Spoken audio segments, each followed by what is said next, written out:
Guys, അതൊരു evening വ്ളോഗായിട്ടാണ് വന്നിരിക്കുന്നത്. അങ്ങനെ ഈവനിങ് ഞങ്ങൾ ബസ്സിന് വേണ്ടിയിട്ട് കാത്തിരിക്കുന്ന സമയത്ത് കൂട്ടുകാർക്കൊക്കെ കട്ട വിശക്കാനായിട്ട് തുടങ്ങി. അപ്പോൾ പിന്നെ എൻ്റെ ഫ്രണ്ടിൻ്റെ ബർത്ത്ഡേ ആയിരുന്നു. പിന്നെ അവളുടെ അതിന് ട്രീറ്റ് ആവാമെന്ന് പറഞ്ഞ് ഞങ്ങൾ നേരെ കണ്ണിപ്പെട്ടതാണ് ഈ ഒരു കാളാൻ ഷോപ്പ്.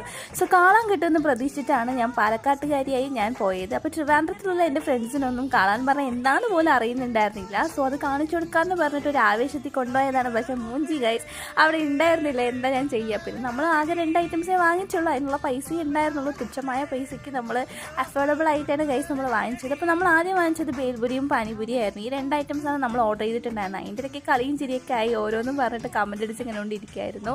അങ്ങനെ എനിക്കറിയാവുന്ന ഹിന്ദിയിലൊക്കെ ഭയ്യ ഏക്ക് പ്ലേറ്റ് പാനിപൂരി, ഏക്ക് പ്ലേറ്റ് ബേൽപുരി എന്നൊക്കെ പറഞ്ഞിട്ട് നമ്മുടെ കയ്യിൽ സംഭവം എത്തി ഗൈസ്. അങ്ങനെ നല്ലൊരു ടേസ്റ്റൊക്കെ ഉള്ള ഒരു പാനിപൂരിയും ബേൽപുരിയും ആയിരുന്നു. പക്ഷേ നമ്മൾ പ്രതീക്ഷിച്ച് വന്ന ഐറ്റം ഉണ്ടായിരുന്നില്ല ഗൈസ്.